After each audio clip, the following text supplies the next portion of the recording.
Yo! Contrairement aux idées reçues, un bon design n'est pas synonyme de beauté. Un bon design, c'est surtout s'il parvient à résoudre un problème. Et c'est ça le boulot d'un designer. Analyser un problème et concevoir une solution. Un produit qui a un bon design, c'est qu'il est utile. Par exemple, les portes de sécurité incendie. Celle où vous appuyez sur la barre horizontale pour pousser la porte pour l'ouvrir. Avec une porte classique qu'on tire, si les gens courent pour aller vers la porte, ils auront du mal à la tirer puisqu'ils vont s'agglutiner devant. Un bon design est discret. Il ne faut pas donner cet effet « Waouh, c'est trop beau !» Sinon, les gens vont juste se focaliser sur la beauté du site. Il faut que le design fonde dans le décor pour que l'utilisateur se focalise sur les fonctionnalités. N'essayez pas de mettre 36 000 couleurs sur le site. C'est comme pour le CV, pas plus de 3 couleurs. Regardez Facebook, ils n'utilisent que 3 couleurs, le bleu, le noir et le blanc. C'est aussi pour ça que maintenant les gens utilisent le flat design. C'est pas la peine de créer des boutons en 3D qui bougent dans tous les sens. Une page, une fonctionnalité.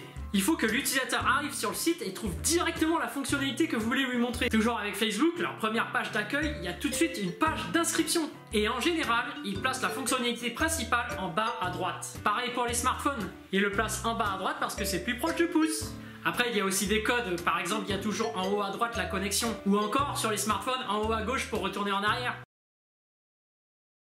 Avec le temps, vos utilisateurs voudront toujours plus. Et c'est pour ça qu'il faut toujours rester près d'eux et d'A/B tester. Est-ce qu'il faut incorporer une nouvelle fonctionnalité ou la retirer? Et si vous voulez en rajouter, prévoyez un didacticiel pour que vos utilisateurs ne soient pas perdus. Pas besoin de mode d'emploi ou de présentation de votre produit. Vos clients doivent savoir tout de suite comment ça fonctionne.